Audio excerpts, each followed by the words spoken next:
Listo, ya está grabando. Pues bueno, quiero otra vez agradecerles muchísimo a Pedro Uk y a Jaisel, en verdad, con todo el corazón. Les agradezco muchísimo que se tomen este tiempo, este momento. Y bueno, Rocío y yo hemos preparado algunas preguntas y ustedes dirán cuáles sí, cuáles no. Las dividimos en 3 bloques. En algún momento también uno de los profesores de la Universidad de Londres colaboró con algunas de estos cuestionamientos. Y bueno, lo primero que quisiéramos preguntarles es sobre la Asamblea Maya, que nos contaran un poquito parte de la historia de la Asamblea, cómo se formó, en qué contexto, quiénes la conforman, qué comunidades, en qué estados de la República están inmersos ustedes. La Asamblea de Defensores del Territorio Maya Muchimbal se fundó como tal el 13 de enero del 2018, ya llevamos 3 añitos, y antes de esa fecha creo sería bueno comentarles que previo a eso ha habido un trabajo con las comunidades de nuestros 2 integrantes, que es Pedro y Russell, que han estado acompañando a las comunidades a lo largo de 25 años más o menos, en talleres de defensa, en talleres de identidad, a las comunidades de toda la península de aquí de Yucatán. Entonces, por eso tuvieron un acercamiento, han tenido un acercamiento profundo con las comunidades, ¿no? Y el 13 de enero decidimos hacer una especie de reunión porque veíamos que había muchos problemas que se estaban dando en la península. Empezaban a llegar los parques eólicos y solares, las llamadas energías renovables o las energías limpias, que veíamos que no tenían nada de energías limpias y nada de renovables, porque al igual que otros megaproyectos, estaban viniendo a despojarnos de nuestro territorio. Entonces, previo a esto teníamos las granjas porcícolas, la siembra de soya transgénica. Entonces, con todo ese panorama de los megaproyectos, decidimos hacer esa reunión, y en esa reunión que participaron personas de 25 comunidades, decidieron que ante esta situación, pues una manera de defenderse era organizándose en una asamblea para tratar de visibilizar más estos problemas, de acompañarnos, de hermanarnos los diferentes pueblos, porque pues somos un mismo territorio, el territorio maya, y vemos que estas empresas tienen un mismo fin, que es despojarnos de nuestro territorio. Entonces, ante eso decidimos organizarnos y fue así como se llevó a cabo la Asamblea de Defensores del Territorio Maya Muchimbal. Entonces son 25 comunidades las que iniciaron este proyecto, digámoslo así, las que emprendieron este camino. ¿Y en qué estados de la República están ustedes pues actuando, Jaisel? Sí, estamos en Campeche, Yucatán y Quintana Roo, es peninsular el movimiento. Perfecto. Y bueno, ¿nos podrían compartir a qué se dedican? O sea, ¿cuál es la actividad principal que está desarrollando los integrantes de la Asamblea Maya? Más allá del trabajo de la Asamblea, ¿a qué se dedican en su vida cotidiana? Bueno, la mayoría de los que conformamos la asamblea somos campesinos y ejidatarios, gente que pues desde muy pequeños han aprendido a trabajar la tierra y principalmente el trabajo de la milpa, que es la actividad principal que hay aquí entre las comunidades mayas de la península de Yucatán. Algunos de los que estamos, además, pues que somos muy poquitos, algunos somos maestros, yo soy maestro y Russell es maestro también, pero la mayoría de los compañeros y de las compañeras de las comunidades, pues son campesinos y campesinas. Entonces, la actividad es la siembra del maíz, calabaza, frijoles, camote, macal, todo lo que acostumbramos sembrar en la milpa. Yo mismo crecí en la milpa, yo soy campesino de origen hasta mis 18 años cuando decido ir a la universidad, pues dejo por un tiempo el trabajo de la milpa, pero pues he regresado. Entonces, la mayoría de quienes hemos decidido defender el territorio, no lo hacemos por una convicción ambientalista, sino lo hacemos porque la naturaleza de nuestra forma de vida es tan diluida en la naturaleza misma, nos hace pensar en que el daño que le hacen a la naturaleza es un daño que le hacen a nuestra vida, y de ahí nuestra motivación. Y por eso no nos consideramos activistas, no somos activistas, somos la comunidad dañada, somos la comunidad que padece el colonialismo, el arrebato, el despojo, y bueno, también es un daño a nuestra creencia, es un daño a nuestra fe, es un daño a nuestra cosmovisión, y creemos que este daño que se aprecia más en la pérdida de la lengua o en el arrebato de nuestra lengua, pues genera en nosotros un dolor que tiene que ver con nuestra historia, que tiene que ver con nuestra memoria, con nuestros conocimientos y sobre todo con nuestras formas de vida. Entonces nos parece grave que cuando se habla de un país que se presume pluricultural, estén acabando con quienes le dimos origen a esta pluriculturalidad, ¿no? Entonces, la mayoría de nosotros somos campesinos. Sí. Muchas gracias, Pedro y Jaisel.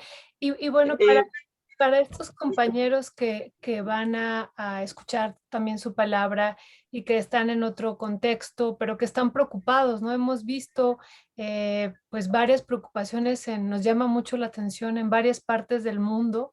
Y bueno, por ejemplo, algo que no sé si les pudiéramos compartir a ellos, ¿qué es la milpa, no? ¿Qué es esto de la milpa?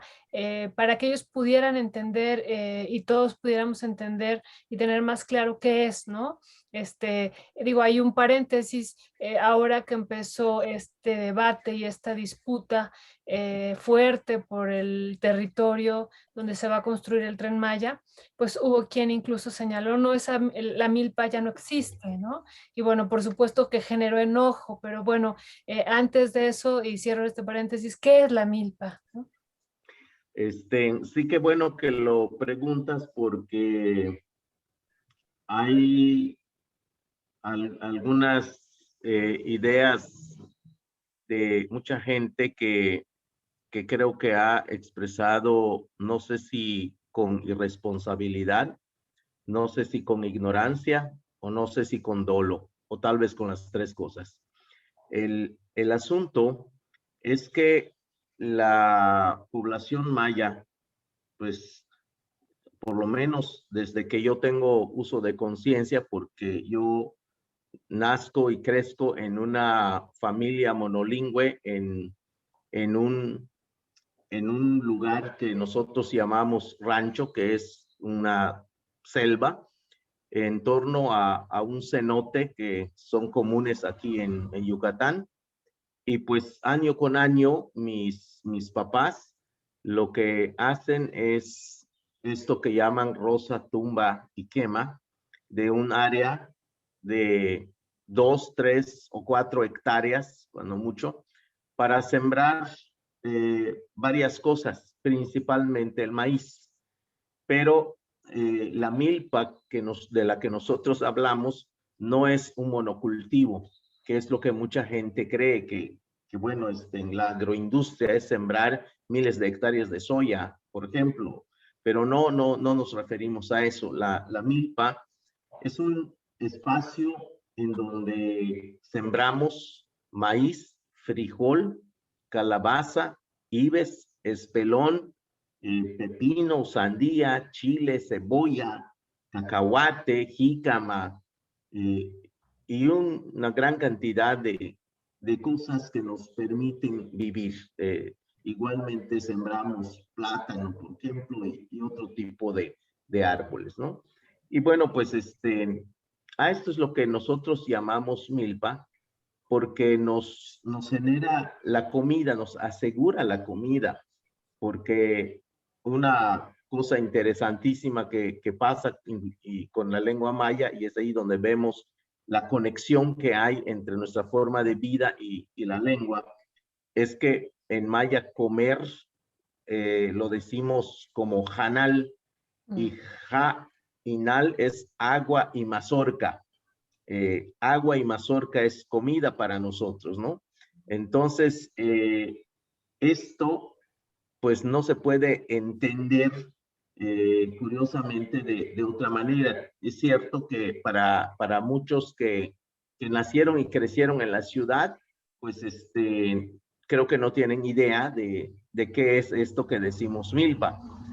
Así nos pasa a nosotros cuando nos topamos en la ciudad y se nos hace un laberinto porque nuestro mundo es diferente. Recuerdo cuando en la ciudad de Mérida le pregunté a unos niños en la escuela de dónde se saca el tomate y una me dijo en el supermercado, porque es lo que conoce, ¿no? Nosotros pensando que la respuesta es en la milpa, pues bueno, es ahí donde sembramos el tomate, pero no, pues dice en el supermercado, porque pues esa es la realidad que vive la gente de la ciudad.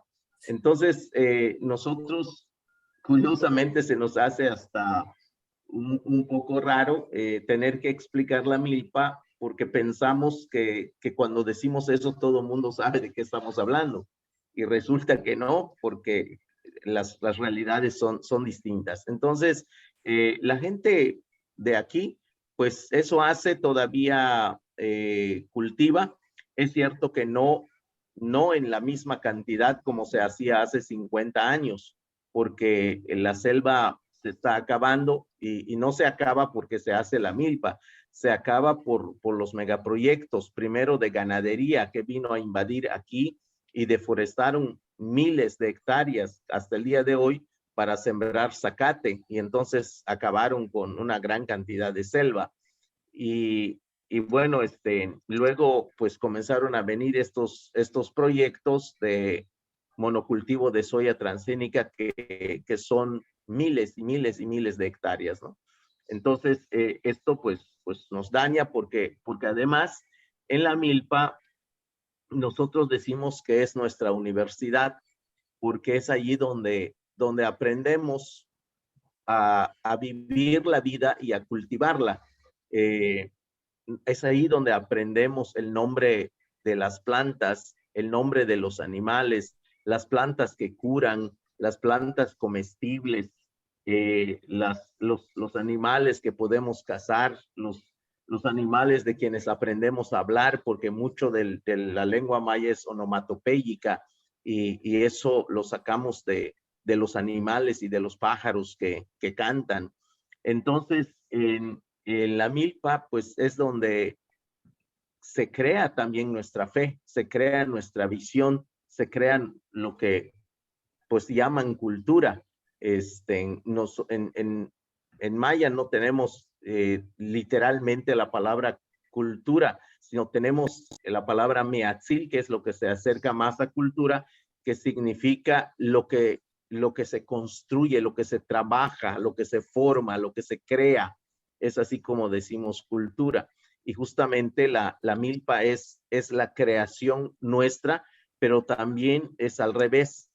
La milpa nos crea también, hay una interdependencia de que la creamos y nos crea, ahí producimos y ahí nos reproducimos y tan es así que por eso seguramente nuestros abuelos más primeros contaron la historia de que venimos del maíz.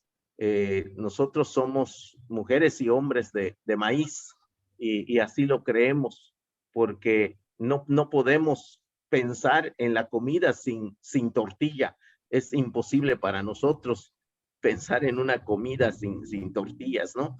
Entonces, todo esto, todo nuestro universo, si lo queremos decir así, gira en torno a la milpa, al trabajo que hacemos, pero es un trabajo que igual no se debe entender como trabajo desde el punto de vista occidental, sino el trabajo es una especie de colaboración, es una especie de actividad que no se ve como un sacrificio, como algo que tienes que hacer porque te tienen que pagar, sino es una actividad como hace cualquier persona que va a practicar un deporte o que va a una fiesta o un pájaro que sale a cantar. Es así como entendemos nosotros el trabajo de la milpa o la actividad de la milpa. Es por eso que nos golpea tanto cuando el sistema occidental nos quiere convertir en obreros, en mano de obra barata, en personas que solo vamos a ir a una fábrica y vamos a trabajar 8, 10 o 15 horas y ver el trabajo como una cosa de producción que no tiene ninguna relación con nuestra forma de pensar, de ser, un trabajo completamente ajeno a nuestra vida, como ha sido durante muchos años nuestra relación de salud y de bienestar con la milpa, donde es el espacio en el que crecemos y aprendemos a amar la tierra. Yo creo que por eso los empresarios no entienden cuando vienen y destruyen la milpa, el monte, no entienden ese dolor y ese valor que hay, porque para ellos es un recurso pues monetario. Para nosotros no es un recurso. A nosotros nos escandaliza hasta cuando dicen es recurso humano.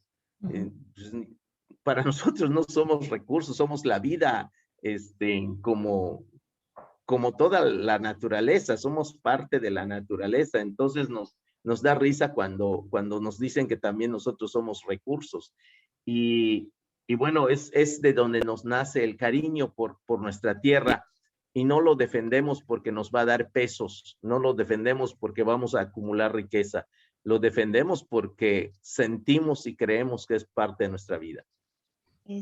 Siguiendo con lo que nos comenta Pedro, pues en la milpa, como decía Pedro, es un espacio que nosotros queremos mucho, que nosotros valoramos mucho, porque es un espacio donde podemos dialogar con nuestros abuelos, con nuestras abuelas, con nuestros hermanos, con nuestras hermanas. Entonces allí en la milpa encontramos el diálogo, encontramos las historias, las narrativas que nos cuentan, que nos hacen crecer, que nos hacen hermanarnos, que nos hacen tener identidad, que nos hacen tener valores, que nos hacen más humanos. En torno a la milpa podemos platicar, en torno a la milpa podemos aprender, y aprendemos del canto de los pájaros, aprendemos de las flores que muchas veces se resisten a morir a pesar de que pues nosotros pues quemamos, deshierbamos o fumigamos. Vemos que esas plantas se resisten y dicen, hey, nosotros aquí estamos. Entonces, para nosotros eso es una metáfora de vida, decir, hey, como pueblos mayas, aquí vamos a estar. Y por eso vamos a defender nuestro territorio, porque lo queremos tanto, porque somos esa flor que se resiste a morir y que además hasta florece, ¿no?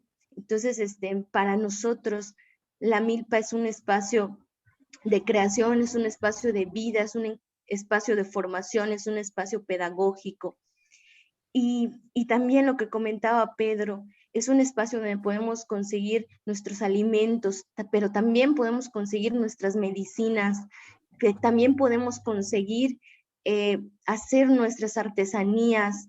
Ahí encontramos bejucos que no sé si si entienden qué es el bejuco, son como unas guías de plantas con las que podemos hacer sombreros, canastas. Entonces también nos da la milpa, aparte de que nos da el alimento, nos da la comida, también nos da el ingreso para poder sostenernos como familia, para comprar otras cosas que necesitamos o para intercambiar con otras familias.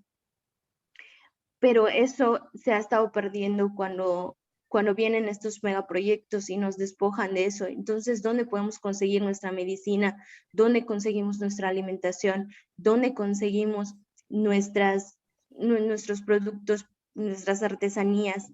Todo eso se pierde, pero también hay una conexión muy grande con todo lo que somos, ¿no? De la milpa llevamos la comida a la mesa, a la banqueta, donde preparamos las tortillas y ahí también dialogamos. Entonces, en torno a una banqueta, nosotras dialogamos preparando las tortillas, cocinando el maíz, cocinando el atole. Y por eso nosotros tenemos mucho cariño con la milpa y con nuestro territorio. No podemos entregar nuestro territorio porque estaríamos entregando lo que realmente somos.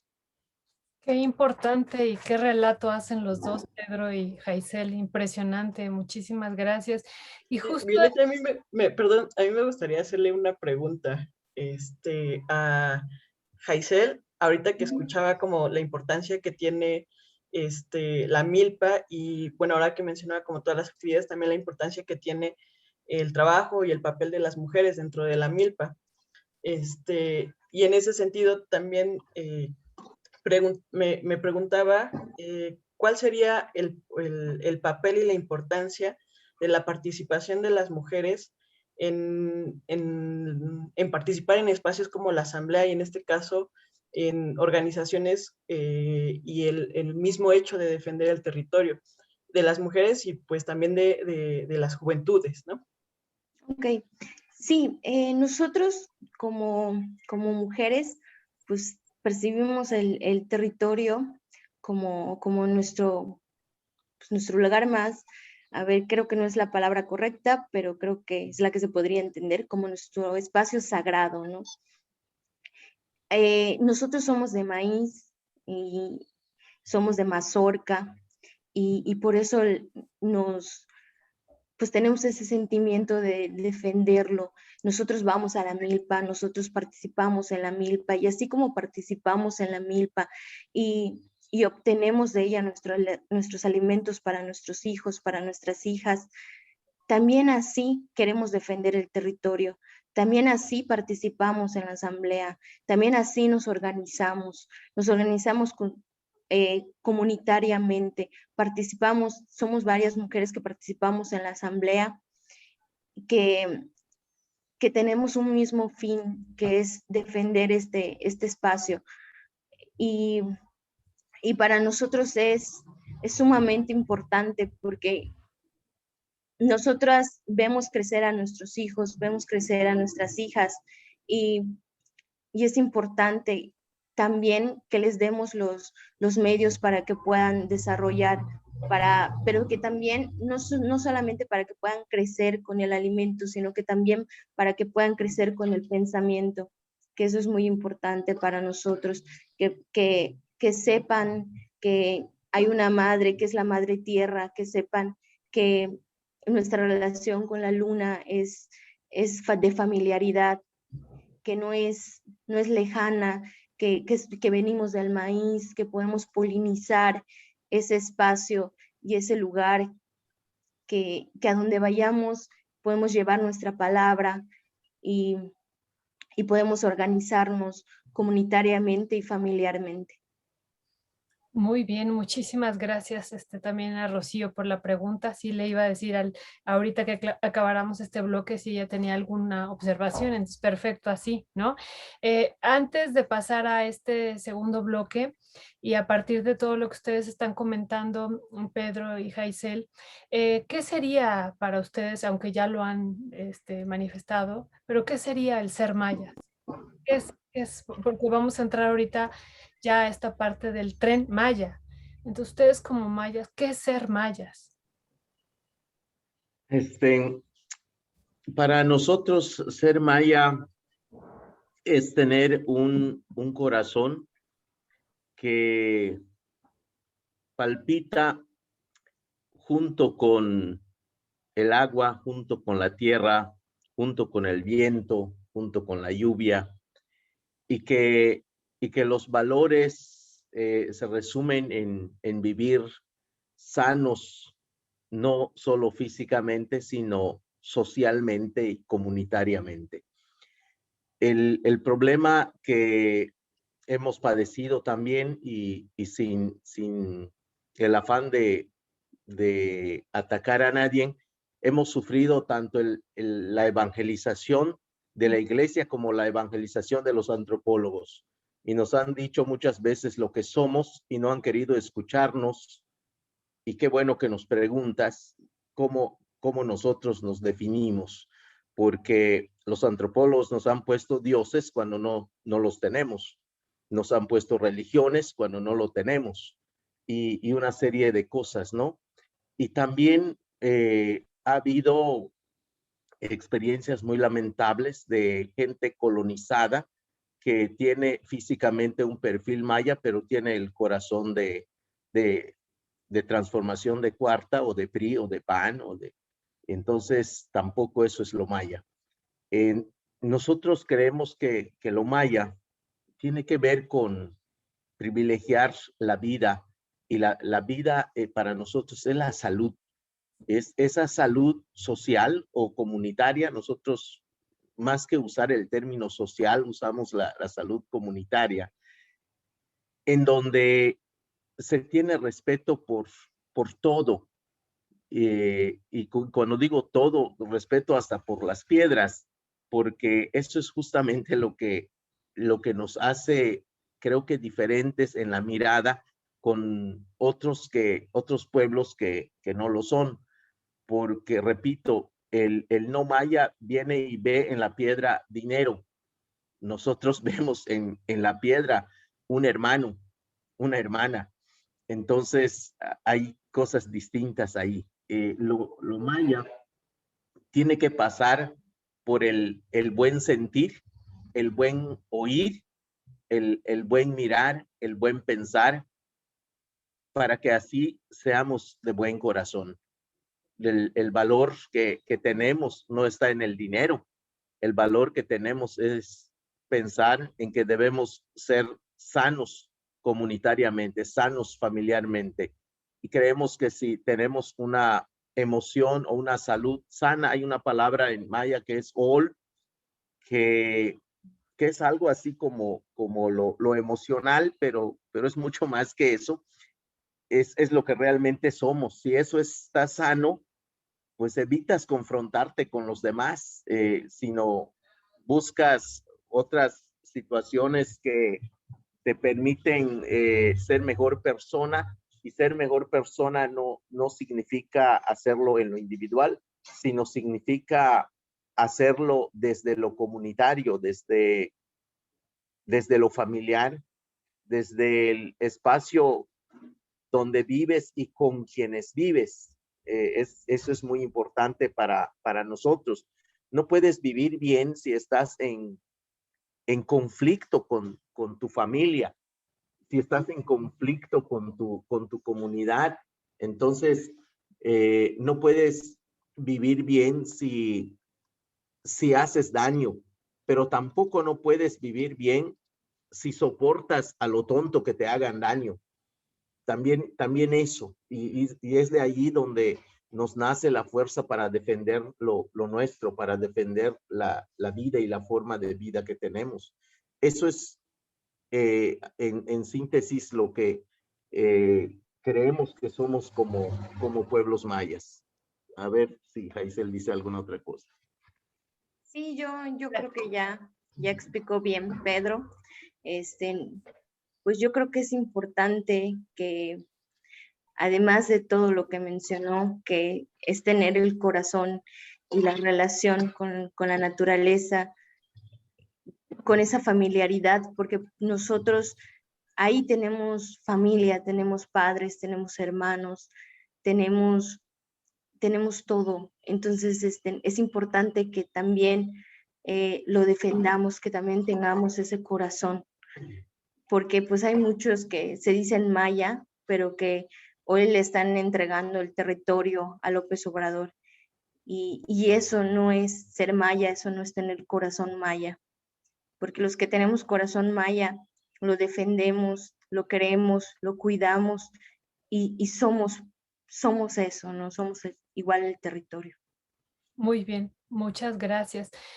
Bueno, para entrar a esta segunda parte de la entrevista, ya entrar al tema también del Tren Maya, lo dividimos en tres partes. Uno como la parte histórica de la conformación de la asamblea, de esto de lo que es ser maya, la milpa, y esta otra parte de lo que es ya este megaproyecto. Y una primera pregunta que tenemos ahí es, ¿ustedes cómo se enteraron del Tren Maya? ¿Cuándo fue la primera vez que escucharon sobre él y cómo llegó esta información de este megaproyecto a sus comunidades? Bueno, nosotros que más o menos tenemos el vicio de conocer el acontecer nacional a través de los medios, a través de amigos que son líderes de opinión y, y bueno, en lo personal con algunos otros compañeros que tenemos alrededor de 35 años andando en las comunidades a generar la reflexión en torno a nuestra vida, a nuestro territorio, a nuestra identidad, pues estamos casi siempre al pendiente de lo que sucede en el ámbito político, social, económico, cultural en el país. Entonces, sabíamos que desde la campaña de López Obrador se comenzó a hablar del tren, pero también sabíamos que no era una cosa nueva. Hace varios años, la gobernadora Ivonne Ortega, emanada del PRI, aquí en Yucatán, propuso la construcción de un tren que le llamó el Tren Bala y luego le cambiaron de nombre como un tren peninsular o transpeninsular. Y bueno, lo que sabemos al respecto es que ese tren no se hizo porque los empresarios hicieron cuentas y parece ser que no les generaba el dinero, la ganancia que ellos esperaban, porque efectivamente se estaba hablando de un tren y nada más. Entonces, a diferencia de lo que planteaba López Obrador, que me parece que engarza el tema del tren con otro proyecto mucho más grande que se conoce como el Plan Puebla-Panamá y que también ha cambiado de nombre varias veces y se plantea que en torno al tren se van a hacer estos polos de desarrollo. Esto es justamente donde ven la posibilidad de hacer mucho dinero y creo que el tren se convierte en una especie de máscara de todo un saqueo y de todo un despojo de la península de Yucatán. Entonces, tan es así que se habla del tren, pero no se habla de los polos de desarrollo como debe de ser, porque me parece que es una cosa abstracta que por lo menos nosotros no llegamos a entender porque tampoco hay una información, si es que lo hay, no lo conocemos, de qué es realmente lo que quieren decir con los polos de desarrollo. El término yo lo escuché por primera vez en Guatemala, y en Guatemala ha sido una experiencia terrible. Los polos de desarrollo han sido polos de asesinatos. Entonces, cuando revisamos un poco la historia, por lo menos en el 88, cuando estuve andando por Guatemala por unos años, en los últimos años de la guerra centroamericana, pude escuchar por primera vez esa palabra. Y bueno, cuando escucho aquí polos de desarrollo, pues pues la verdad es que me da miedo porque el único antecedente que tengo es lo que yo he escuchado en Guatemala, ¿no? Y bueno, al querer investigar qué cosa es esto, me encuentro con que no existe información, o por lo menos no nos dan la información, y de lo que nos hablan es de un tren porque es atractivo para mucha gente que le gusta la superficialidad en la información o le gusta la propaganda, que no sabe distinguir entre información y propaganda, ¿no?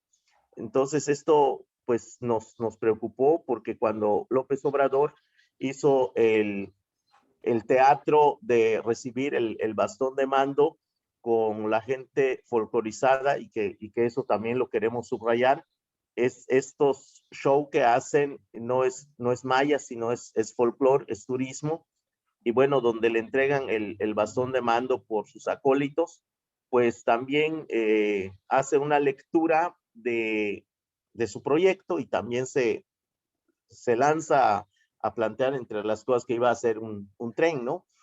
Y bueno, pues cuando nosotros pudimos obtener un poco más de información a través de los medios y a través de los líderes de opinión y a través de las solicitudes que hicimos a la Oficina de Acceso a la Información, porque pues bueno, eso también lo tenemos que decir, nunca nos hemos quedado con los brazos cruzados frente a la falsa información que se da, tenemos que ir a las oficinas responsables y pedirles la información necesaria para tenerla, y pues nos dimos cuenta de este problema que podría generar el tren, y entonces junto con muchas otras agrupaciones y colectivos y organizaciones, hicimos un primer evento que se llamó el Debatren en Bacalar, Quintana Roo, donde yo participé en el primer debate.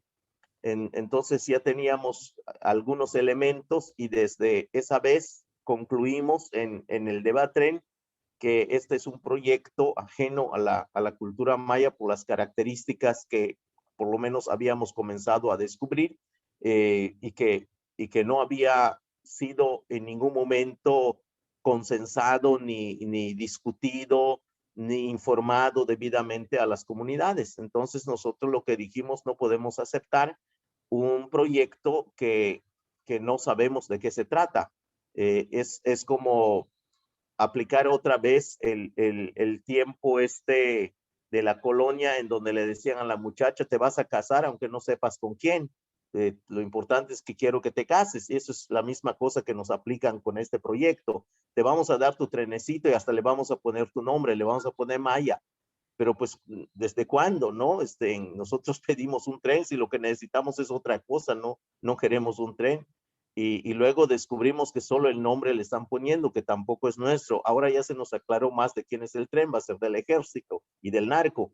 Entonces, eso es cada día más preocupante, ¿no? Eso es un poco de dónde viene nuestra inconformidad y cómo fuimos cada día sabiendo más de lo peligroso y de lo temerario que es este proyecto. Entonces, podríamos decir que no hubo un acercamiento inicial por parte del gobierno para consultar a las comunidades y para preguntarles si ustedes aceptaban o no aceptaban el proyecto y si estaban de acuerdo y qué otras cosas proponían. ¿Eso podríamos enunciarlo así? No hubo, no solo no hubo acercamiento, sino ni siquiera nos preguntaron si eso queremos o eso necesitamos, ¿no? Eso es igual, es una cosa que nos molesta mucho y a veces trato de contenerme porque luego me comienzan a salir las palabras científicas y filosóficas. Entonces, Que salgan. porque la verdad es que desde hace muchos años, desde que inicia la colonia y la conquista, pues nos tratan como niños, ¿no? No han reconocido nuestra mayoría de edad, no han reconocido pues el derecho que tenemos, ahora sí que como mexicanos, pero también como pueblo indígena, ¿no? Ahí tenemos dos cosas, ni lo mexicano ni lo indígena nos respetaron. Entonces vienen y nos dicen, esto es lo que necesitan ustedes y se los vamos a dar. Y bueno, alcanzamos a preguntar y dijimos, bueno, ¿y por qué nos quieren traer aquí un tren? Porque ustedes son pueblos marginados, porque ustedes son pueblos desempleados y por eso queremos darles un tren. Y pues yo les pregunto, bueno, allá en las grandes ciudades, yo sé que hay unos cinturones de miseria, de gente que no tiene trabajo, ni tiene casa, ni tiene, ¿cómo no se les ocurrió llevar su tren allá? Porque están más jodidos ellos que nosotros. Nosotros tenemos tierra y cultivamos la tierra y comemos. Pobreza, pues la verdad sí somos pobres, pero hay más pobres que nosotros, porque nosotros tenemos por lo menos la tierra para trabajar. Y curiosamente, nos vienen a sacar de la pobreza arrebatando nuestra tierra. Es decir, es una cosa asquerosa, grosera y bueno, no sé cómo es que pueden mentir tanto de esa manera. Creo que mi sorpresa está porque este gobierno llega con un discurso distinto a los discursos. Estaba yo acostumbrado a que si el PAN o el PRI decía una cosa así, bueno, está bien, pero este pendejo llegó y bueno, creo que está resultando peor que los demás, ¿no? Entonces, eso me molesta mucho porque viene con un discurso y te pega la puñalada por la espalda. Entonces, eso sí es terrible, es grave y por eso, pues decimos, no puede ser, todavía no logramos sacudirnos de nuestra sorpresa de esta traición, si se quiere. Y digo traición porque hay caras como la de Adelfo Regino, y no quiero decir más de él. Sí, justo a ver si ahorita Jaisel nos pudiera comentar esto, porque lo que escuchamos de manera reiterada, y muchas gracias ahí Pedro por lo que nos comentas al final de que, bueno, no pedimos un tren, pero bueno, algo que nos ha sorprendido mucho es este discurso que no termina, que es reiterado por parte del gobierno federal, donde se señala que todo mundo quiere el tren, ¿no? O sea, ha sido así reiterado, reiterado, todo mundo, y solamente los que no quieren el tren son los que no están en el territorio, los que no conocen en el territorio. Y no solo eso, también se dice, tan es así que en la consulta que realizamos, pues fue por unanimidad que los pueblos aceptaron. Y ahorita justo de lo que decías de Adelfo Regino, ¿no? Bueno, él fue el que lo comenta, él fue el que da este discurso con el presidente de que por unanimidad las comunidades aceptaron el tren. Entonces, frente a este discurso, ¿ustedes qué dirían, no? Ya pues ha sido reiterado todavía la semana pasada, cuando el gobierno federal presenta un documental, vuelve a decir lo mismo, nadie se opone al Tren Maya, todos lo quieren. ¿Qué tendríamos que decir de esto, Jaisel y Pedro? Gracias. Voy a contestar y después va Haisel, porque es que creo que si este discurso se hubiera dicho hace 2 años, creo que nos sorprendería. Ya no nos está sorprendiendo mucho, porque después de que Félix Salgado Macedonio es el más feminista del país, después de eso, digo, ya cualquier cosa se puede decir desde el Palacio Nacional. Ya la cantidad de mentiras que se ha dicho ya vuelve insostenible cualquier palabra que salga de la narrativa oficial, ¿no? Obviamente tenemos todos los elementos para tirar esa porquería de discurso, que a lo mejor ya ni vale la pena porque es un discurso tan falso, tan grosero, porque están justificando cosas que de plano no tienen justificación, que no sostiene una crítica seria. Ahora ya sí que ya no se trata de una crítica, sino se trata de una cuestión grosera. Entonces, esto es así como pasa con el Facebook, me parece. Por lo general, nosotros no contestamos lo que dicen algunas personas en el Facebook, porque porque bueno, decimos también como dicen algunos, no están listos para esta plática, ¿no? Y eso es lo que pasa, ¿no? Nos preguntaron por la prensa si íbamos a contestar esto que nos acabas de preguntar, de este documental, este video que hicieron. Y dijimos, no vamos a contestar, no, ya no tiene caso. Es decir, embarrarte, pues con una cosa así, pues es darle importancia a lo que no tiene. Y tal vez porque yo estudié teología, mi primera licenciatura es en teología, me acuerdo de los ejemplos que el Cristo pone, dice, no es bueno darle perla a los puercos porque no lo pueden aprovechar.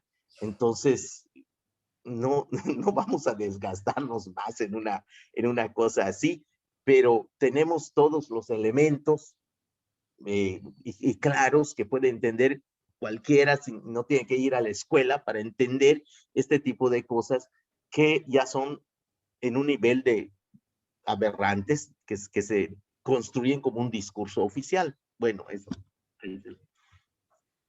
Continuando con esto, no solo no ha habido un acercamiento por parte del gobierno, sino que, como Pedro dice, ha llegado tantas mentiras, tantas falsedades, tanto circo. Por ejemplo, esto de la consulta que mencionabas, no se hizo una consulta comunitaria. A nosotras las mujeres nunca nos preguntaron porque las consultas se hicieron con líderes ejidatarios que son a los que pudieron corromper, ofreciéndoles una miseria, pero que pudieron hacer eso, ¿no? Pudieron corromper y ellos dijeron sí, porque además lo que ha llegado a estos lugares ha sido propaganda, no ha sido información. Entonces, a nosotros como mujeres, a nosotros como niños, a nosotros como abuelos, a nosotros como abuelas, nunca se nos preguntó si queríamos un tren, ni se nos informó de qué impactos iba a traer este tren. Lo que sí se hizo es eso, corromper a los líderes ejidatarios y decirles que el tren va a traer salud, que el tren va a traer educación, que el tren va a traer vivienda, que el tren va a traer comida, que les vamos a regalar pelotas a los niños, que les vamos a llevar cochinitas, torta de cochinita. Y todo ese tipo de cosas es lo que llegó a las comunidades. Y frente a eso, frente a las grandes mentiras que hace Fonatur, que hace el gobierno, ¿cómo las comunidades pueden decir que no? Si carecen de todo esto, que justamente es con lo que juegan, porque están jugando con nuestras necesidades, están jugando con nosotros como pueblos, como comunidad. No, claro que no ha habido un acercamiento y sí ha habido mucha mentira, mucha violencia y mucha corrupción por parte de ellos. Muchas gracias, Jaisel y Pedro. Y bueno, este primer bloque a mí me queda muy claro cuál es la concepción del trabajo desde su cosmovisión como mayas, ¿no? Pero uno de los grandes discursos que se ha planteado en el tren es que este tren va a llevar trabajo, ¿no? Incluso ha sido como el gran planteamiento, va a llevar trabajo y con esto va a haber bienestar y desarrollo. Y bueno, ¿qué tendrían que decir al respecto? Digo, ya me ha quedado muy claro, pero ¿qué nos podrían compartir de este discurso, ¿no? Sobre todo porque yo veo que eso es como lo que decían ustedes muy bien, ese es el enganche, ¿no? De varios que dicen, pues sí, lo queremos porque nos va a traer trabajo. Pero, ¿qué dirían ustedes sobre este planteamiento? Pues en primera, creo que deberían de preguntarnos si ese es el empleo que nosotros queremos. Si como comunidades mayas queremos construir rieles, cargar escombros, o sea, si es realmente el trabajo que nosotros queremos. O lo que nosotros queremos a lo mejor está ligado más al tema de las artes, a lo mejor está ligado más al tema de la salud. No, ¿por qué nos tienen que decidir por nosotros? O sea, tal parece que ese trabajo es el único que nosotros queremos. Y no digo que sea un trabajo ofensivo, porque no lo es tampoco, pero no nos pueden limitar a eso. no ha habido ningún acercamiento para decir, ese es el trabajo que quieren. Y eso es como una primera pregunta. Otra pregunta es, ¿qué, si nos van a dar ese trabajo, qué beneficios vamos a tener con ese trabajo? O sea, se están estableciendo cuánto nos van a pagar, cuántas horas vamos a trabajar, si vamos a tener seguro, si no vamos a tener un seguro, si se nos va a dar capacitación, perdón, para este tipo de trabajos, porque nosotros no todos somos constructores, ¿no? Entonces, en los trabajos debería de haber eso, ¿no? Entonces, todo ese tipo de cosas no están claras.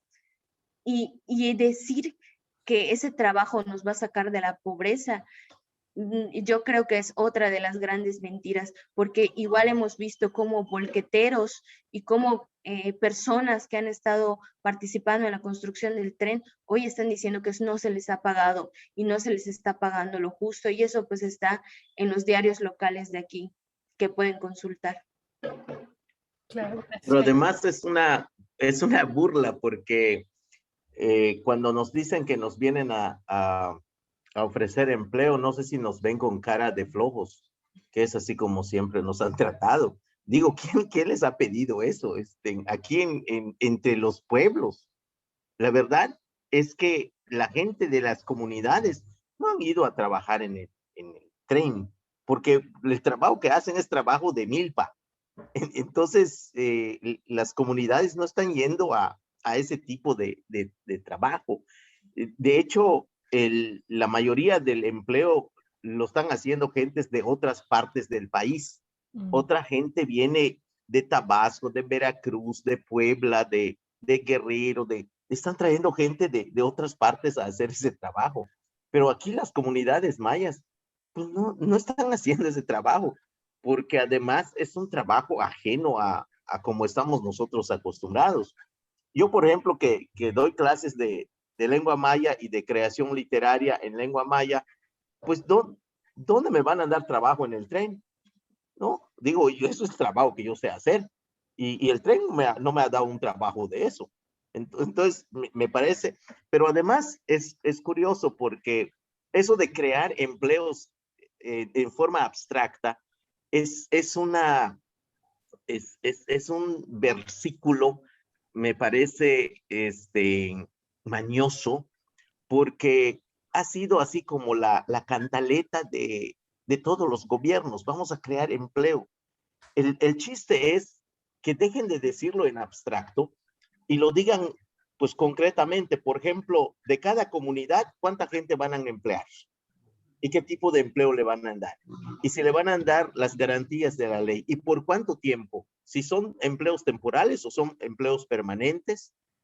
Todo lo que implica ser un empleo o un empleado de verdad, no se dice. Lo único que se dice, vamos a crear empleos, ¿no? Y quieren hacer tan bondadoso esto que bueno, el Jiménez Ponce ha hecho tan famoso con las porquerías que ha dicho, que hasta podemos ir a pedir limosna en las estaciones del tren, ¿no? Pues hasta ese tamaño han llegado con las groserías. Entonces, no es una cosa sencilla, porque es parte de esa propaganda grosera que nos vienen a dar, porque no es solo el empleo. Es curioso.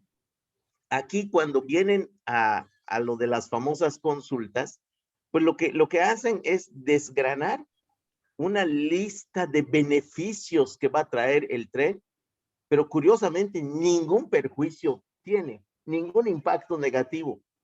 Que quieren agua, pues les vamos a traer agua. Que quieren hospitales, les vamos a traer hospitales. Que quieren escuelas, les vamos a dar escuelas. Que tienen impotencia, se los curamos también con el tren. Es decir, pues bueno, frente a una oferta así, pues ¿quién va a decir que no? Pues sí, si el tren nos va a traer eso, pues que venga el tren, ¿qué más? ¿No? Pero sería interesante cambiar la pregunta.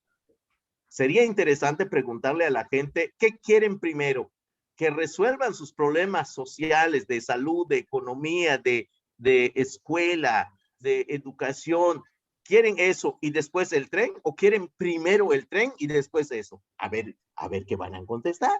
No, si pendejos no son. Lo que pasa es que a nosotros nos están viendo pendejos, ¿no? Y eso es lo que ha pasado. Pero el éxito es que el Fonatur desplegó y sigue desplegando un buen grupo de corruptores en las comunidades que pasan a ofrecerle de 500, de 1,000 pesos, de 1,500 a los comisarios ejidales para eso. Y por eso son los que salieron justamente a la consulta, que eso que llaman consulta, que no lo es. Y eso lo dijo, por ejemplo, una de las señoras que se hace llamar gobernadora indígena. Ahí está circulando el video, no sé si llegaste a verlo, de una señora que comenzó a decir, me está maltratando y yo soy de las que acarrié gente para las consultas del tren. Lo dijo. Entonces, ahí está la verdad allá. Es una cosa espantosa, ¿no? Es decir, no extrañamos al PAN ni al PRI con este gobierno. Es más, creo que ha avanzado en sus estrategias truculentas más que los anteriores, principalmente en el tema del tren. Es increíble cómo ha mentido. Eso de que no se va a tirar ningún solo árbol. Es increíble que diga eso cuando la manifestación de impacto ambiental está hablando de cantidades de árboles que se van a tirar. Luego dice, no hay selva en la península de Yucatán. Es increíble que pueda decir eso, ¿no? ¿Dónde está la responsabilidad de una persona que ha dicho, no puedo poner en entredicho ¿cómo se llama? El prestigio presidencial, ¿no? Pero pues esas mentiras me parece que pues está desacreditando la investidura presidencial. Digo, ¿para qué sirve la investidura presidencial? Para eso me parece que es terrible, ¿no? En fin. Claro. Y bueno, en esto que están comentando Jaisel y Pedro del arribo incluso de recursos, ¿qué podrían compartirnos sobre la presencia de los programas gubernamentales y su vínculo con el Tren Maya? ¿Ustedes perciben alguno? ¿Ha pasado esta cuestión de que pues se les dice aquí hay recursos y acepten el Tren Maya porque vienen estos programas, o eso no ha ocurrido ahí en el territorio? No, esto es lo que está ocurriendo claramente. Entonces, estos programas los están utilizando justamente para eso, para persuadir a la gente, para decirles si no nos ceden, si no están de acuerdo con el tren, entonces ya no van a tener el recurso de Sembrando Vida, por ejemplo, o Jóvenes Construyendo el Futuro. Todo este tipo de becas están creados para eso, para hacer programas de contrainsurgencia, para hacer que las comunidades acepten a la fuerza un tren diciéndoles, estos son los programas que les van a ayudar y con el tren van a venir otras oportunidades, véanlo como una oportunidad, una muestra de la voluntad del buen gobierno, ¿no? Pero claramente estos programas están llegando para persuadir, para engañar a la gente y para comprar la voluntad de las personas. Sí, esto es lo que estamos viendo, Sembrando Vida, para eso. Y curiosamente se llama Sembrando Vida, pero nosotros vemos que está sembrando muerte, porque está deforestando cantidades gigantescas y está sembrando árboles que nosotros ni siquiera estamos acostumbrados por aquí a sembrar. No son nuestros árboles, no son nuestras plantas. Y curiosamente, nuestras plantas que nos ayudan, que nos alimentan, que nos curan, son las que están arrasando con ellas para sembrar otro tipo de cosas que muchas veces nosotros hasta pues desconocemos, ¿no? Entonces, por ejemplo, cuando viene Sembrando Vida y mata a los bejucos y mata a las flores, está matando también nuestra miel, porque ahí las abejas también son esas flores que nuestras abejas están y que van y polinizan y nos dan la miel, ¿no? Entonces, este tipo de cosas sí está sirviendo para eso y también está sirviendo para acabar con nuestra alimentación y para acabar con nuestra salud como pueblo maya. Y bueno, en este segundo bloque yo plantearía una última pregunta y si Rocío tuviera alguna otra, bueno, ya que no la compartiera, del tema que decía, muchas gracias Jaisel por esta respuesta, perdón, que nos decía muy bien Pedro, ¿no? Y que es alarmante esto del ejército, ¿no? De la presencia del ejército que cada vez hemos visto que tiene más pues protagonismo en el Tren Maya, ¿no? Entonces ustedes como comunidades, como mayas, ¿cuál sería su sentir en torno a la milicia y, bueno, darle a la milicia todo este poder para que esté en su territorio? Yo creo que involucrar de esta manera al ejército en estas tareas es sumamente peligroso y, y solamente tendríamos que revisar ligeramente la historia para ver cómo el ejército pues en este país y en otros países ha sido un elemento de represión y, y bueno, a nosotros nos comenzó a sorprender, como comenté hace un momento, al principio era incontenible nuestra sorpresa porque el discurso progresista, el discurso humanista que se construyó durante los años de campaña de López Obrador, pues llegó al poder y la cambió, porque él había dicho que si ganaba iban a regresar los soldados a sus cuarteles. Y vemos ahora que el ejército pues está apoderándose del país porque él le está entregando el país al ejército. Es increíble cómo el ejército está en muchos giros y uno de ellos pues es el tren, pero, pero además la Guardia Nacional cada vez está apareciendo como parte de una delincuencia en la que la gente comienza a tener mucho miedo. Aquí, por ejemplo, en Campeche, pues agarraron a 2 de ellos con una camioneta de marihuana, que están transportando marihuana. Y bueno, reconocieron que son de la Guardia Nacional, mostraron su identificación y nada se dijo al respecto. Nadie hizo caso al respecto, salió, se dijo y sí, y no sabemos qué pasó con ellos. Hubo un silencio de la prensa y nadie más dijo nada al respecto.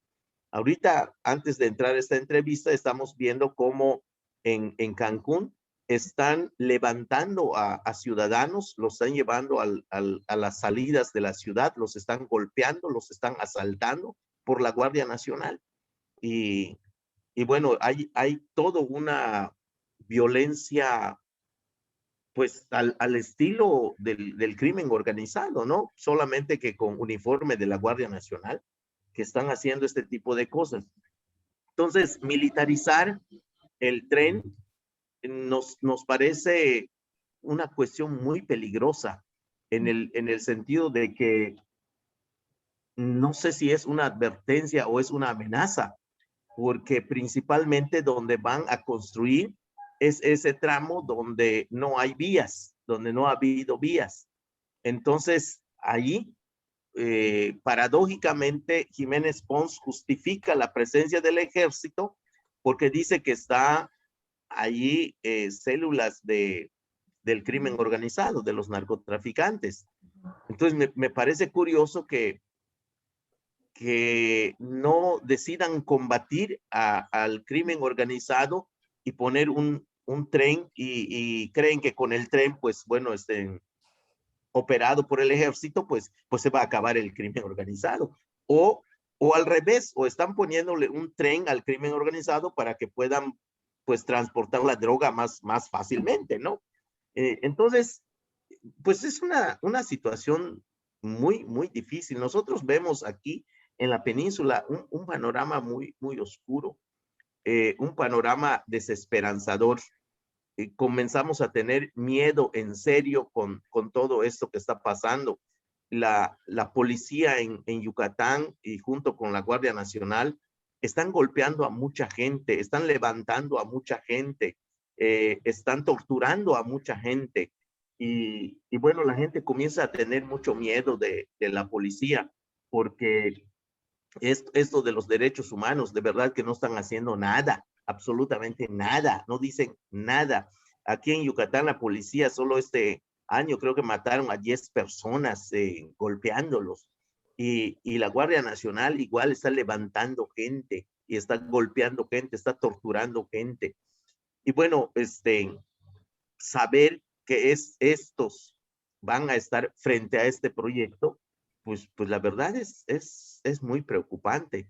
Y nosotros, pues, lo que está de nuestra parte y de nuestra fuerza a hacer, pues lo estamos haciendo para intentar, uno, dar a conocer esto que está sucediendo y que la gente sepa qué está pasando, ¿no? Que ya de por sí esto ya es un riesgo, porque cuando uno comienza a decir este tipo de cosas, entonces comienzan a buscarte, a reprimirte, a amenazarte y bueno, pues en mi caso pesa una amenaza de muerte, ¿no? Y bueno, afortunadamente hasta ahorita no ha pasado nada, pero nadie sabe si no va a pasar.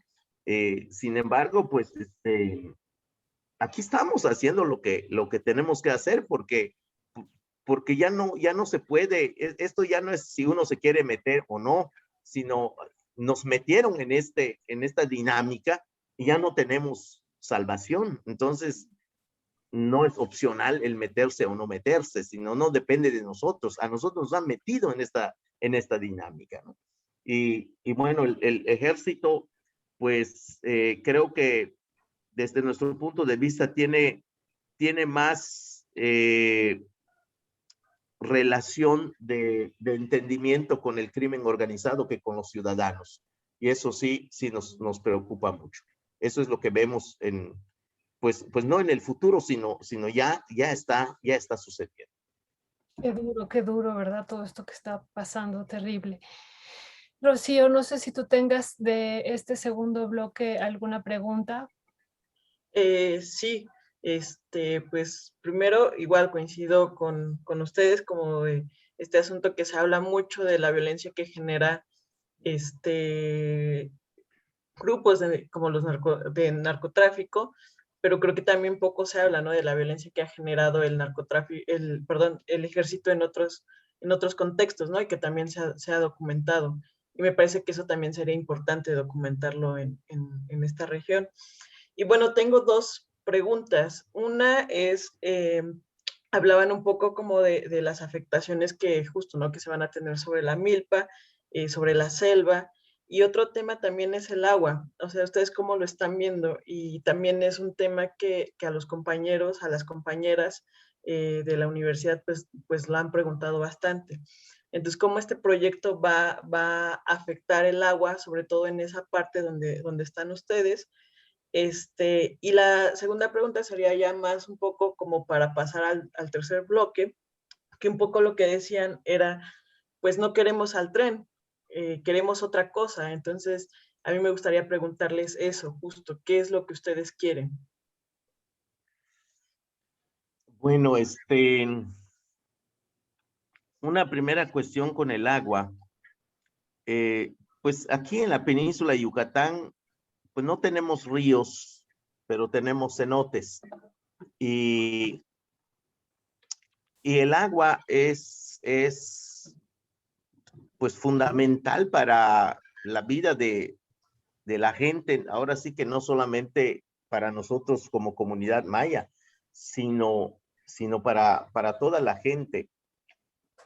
Y, y el agua está sufriendo pues una afectación, no va a sufrir, sino está sufriendo una afectación terrible.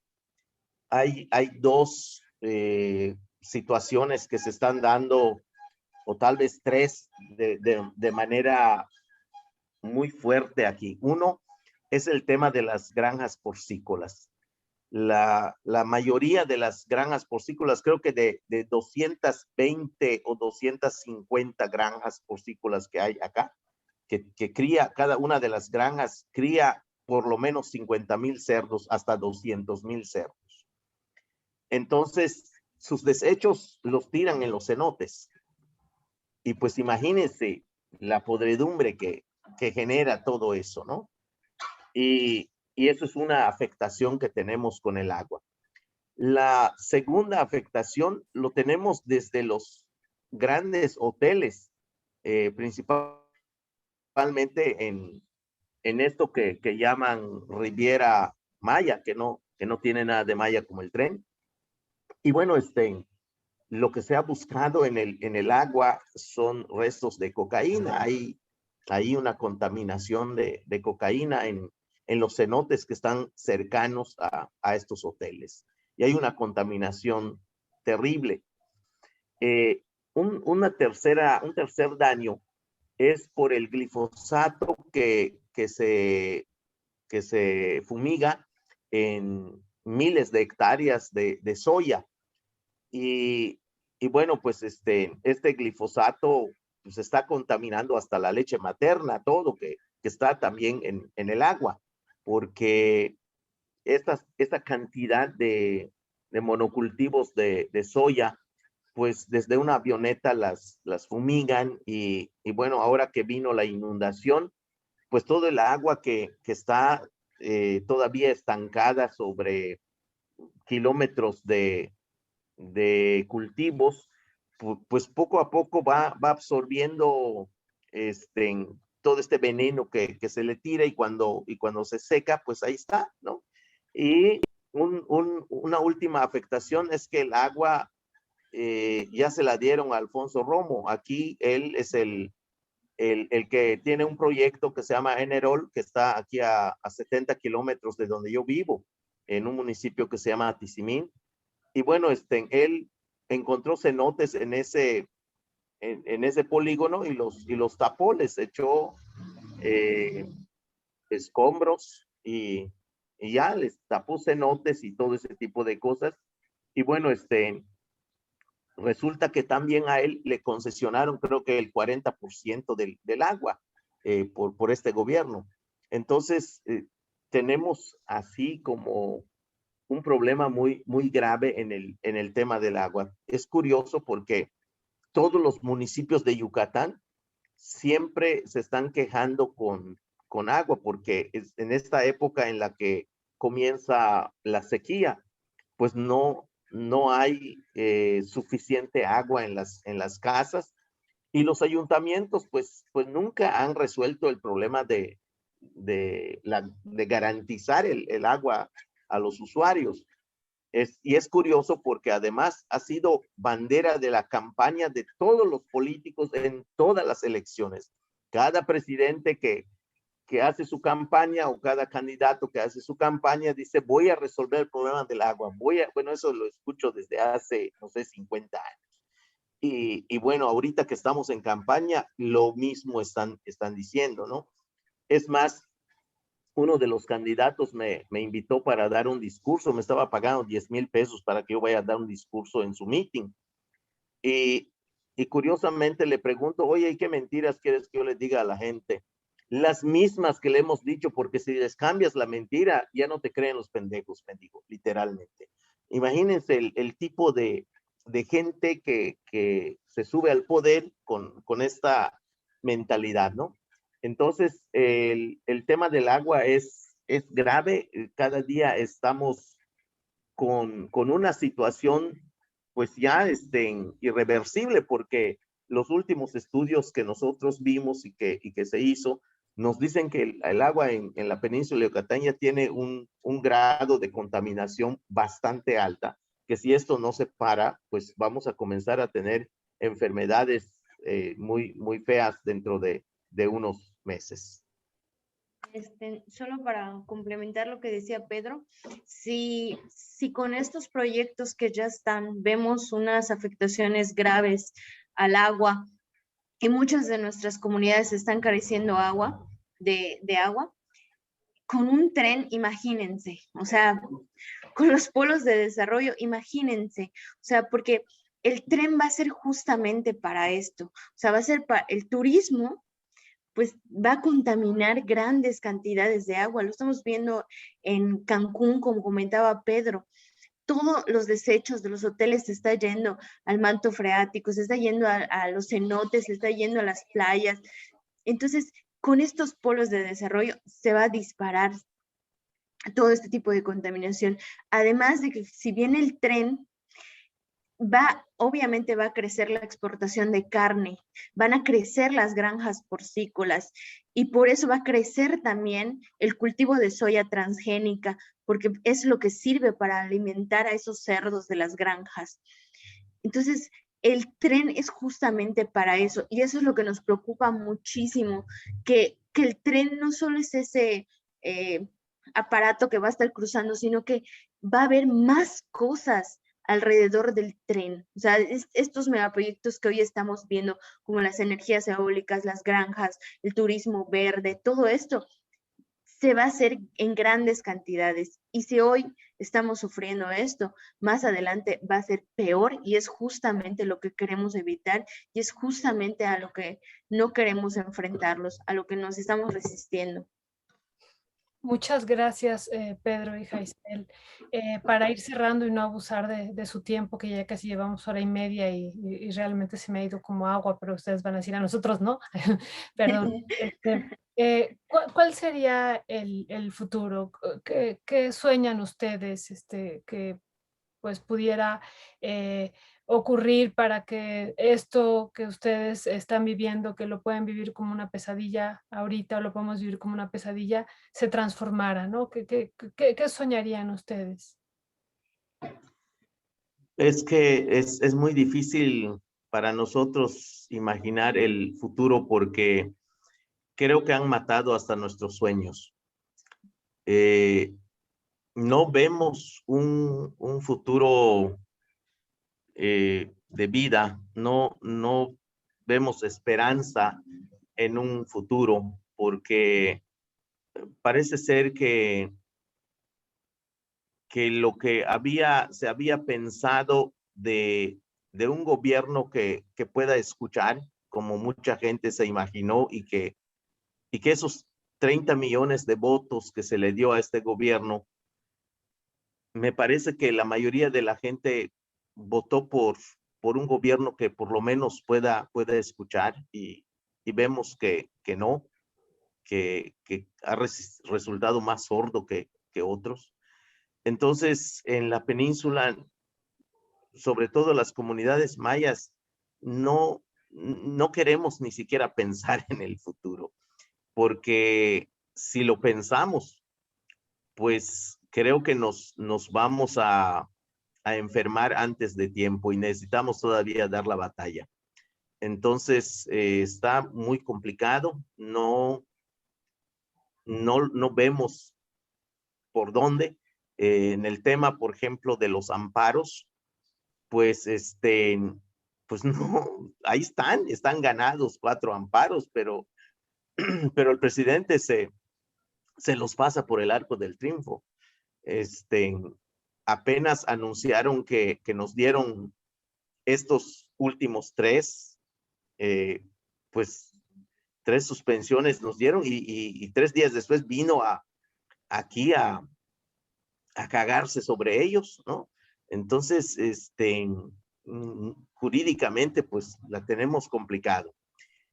Y luego, en el tema de la conciencia y de la lucha de los pueblos, también la tenemos difícil, porque a la mayoría de la gente que estaba intentando entender esto, los cooptaron en los programas de Sembrando Vida. Mucha gente que conocemos y que trabajamos con ellos, pues hoy están en el programa Sembrando Vida y luego no es que usen solamente horas para ir a trabajar en eso. Creo que eso no es lo más perjudicial. Lo más perjudicial son las famosas reuniones que hacen en las tardes, que son 2 o 3 veces en la tarde, en la semana, que se tienen que reunir para ser adoctrinados por la cuarta transformación. Y ahí es lo más cabrón del programa, ¿no? Y bueno, además, este programa pues se hizo para eso. Y no lo digo yo, sino creo que la misma María Luisa Albores, antes de que fuera la secretaria de la Semarnat, cuando estaba en la secretaría anterior, pues digo cuánto habían invertido en Sembrando Vida en el camino del tren. Entonces, la mayoría de la gente en la península procuraron darles en la ruta del tren a todos el programa Sembrando Vida. Y pues la gente en este momento está como estancada, como muy difícil. De hecho, cuando hemos llegado a algunas comunidades últimamente, nos dicen, ya sabíamos que ustedes iban a venir, nos avisó gente de la empresa o gente del gobierno, nos avisaron que ustedes están viniendo, pero que ustedes solo vienen a echar a perder la prosperidad del programa, que ustedes son enemigos de la transformación. Entonces, en ese sentido, pues se hace complicado porque hay un proyecto de cooptación, de corrupción de los líderes de los pueblos, y en ese sentido, pues la tenemos complicado también.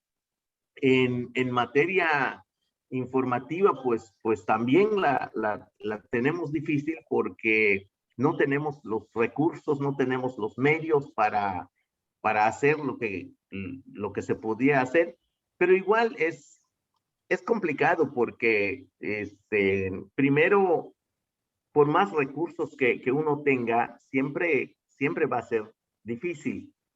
Y nosotros pues decidimos no bajar recursos con ninguna fundación, porque también nos dimos cuenta que muchas fundaciones terminan sirviendo a las empresas, y muchas ONGs comprometidas con las fundaciones son los que hacen todos los estudios sobre los recursos, lo que llaman mapeo o le llaman estudios preliminares, donde hablan de toda la situación que están en las regiones, y esos informes se lo mandan a las fundaciones, y las fundaciones se lo mandan a las empresas, y la empresa cuando llega ya sabe con qué recursos cuenta en una región. Entonces nosotros decidimos no hacer trato con ninguna fundación, y bueno, hacer la crítica también en estos casos, y pues la verdad también nos hemos ganado la enemistad de muchas ONGs. No nos ven muy bien aquí, pero nosotros somos comunidades, nosotros no somos ONG, nosotros no somos acompañantes, nosotros somos comunidad. Entonces, tenemos al menos el valor moral de decir, pues somos pueblo, y como pueblo vamos a ir defendiendo. Entonces, pues también eso es un punto, digamos, que nos complica más, porque no se puede caminar juntos, aunque con muchas ONGs tenemos como el mismo discurso, pero en realidad no es lo mismo. Como pasa con la 4T, tiene un bonito discurso, así muchas ONGs tienen un bonito discurso, pero en realidad no es lo mismo, ¿no? Entonces se hace como bastante complicado también el tema, porque desde nuestras comunidades hacemos lo que podemos. No sé cómo vayamos a terminar. De lo que estamos seguros es que hemos aprendido de los animales que no consienten su muerte. Ningún animal de los que conocemos aquí en nuestra región, que son animales silvestres, pues consienten su muerte. Frente a su depredador, patalea, se esfuerza, lucha por conservar su vida. Y eso es lo que nosotros estamos haciendo. No sé cómo vayamos a terminar, pero Lo que sí sabemos es que no vamos a consentir nuestra muerte. Por eso el futuro, pues lo vemos bastante difícil, es complicado. Y, y bueno, pero no por eso no vamos a luchar, no por eso vamos a ceder. Estamos haciendo lo que podemos para conservar nuestra vida, porque no se trata de hacer capital, no se trata de construir una empresa, no se trata de buscar dinero, se trata de conservar nuestra vida. Y pues es lo único que tenemos y nos gusta vivir como vivimos y por eso pues estamos haciendo esto que hacemos. Lamentablemente, la corrupción que se ha generado y que se ha promovido desde el gobierno y desde las empresas, pues ha calado profundo en toda la península de Yucatán y pues es difícil. Vemos cómo hay gente de algunas comunidades que salen a aplaudir este tipo de cosas, pero aplaude porque le dieron 500 pesos, porque le dieron 200 pesos y sale a repetir exactamente las mismas palabras que dice Jiménez Pons o cualquier promotor del tren. Pero bueno, ya sabemos por qué lo está diciendo, no es él, es los 200 pesos que suenan. Entonces, no importa, la situación es compleja, pero aquí vamos a estar. Muchas gracias, muchísimas gracias, Pedro. Querida Jaisel, ¿algo más que quisieras tú agregar en las palabras finales?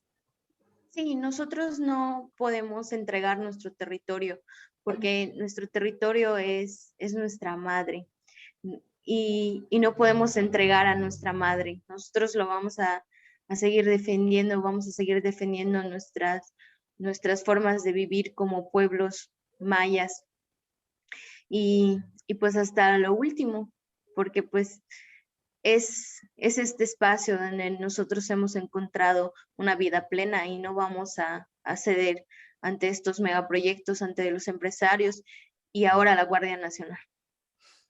¿Nos pueden decir ambos, Pedro y Jaisel, su nombre completo, su comunidad, su municipio y el estado? Sí, claro, Jaisel de la Cruz, de Buxos, Yucatán. Y creo que esto. Yo soy Pedro Ucbe de Buxos, Yucatán.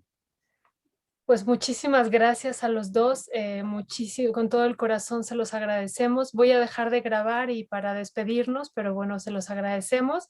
Y bueno, a lo mejor Rocío también va a dejar de grabar, no sé, pero voy a ponerle yo aquí detener.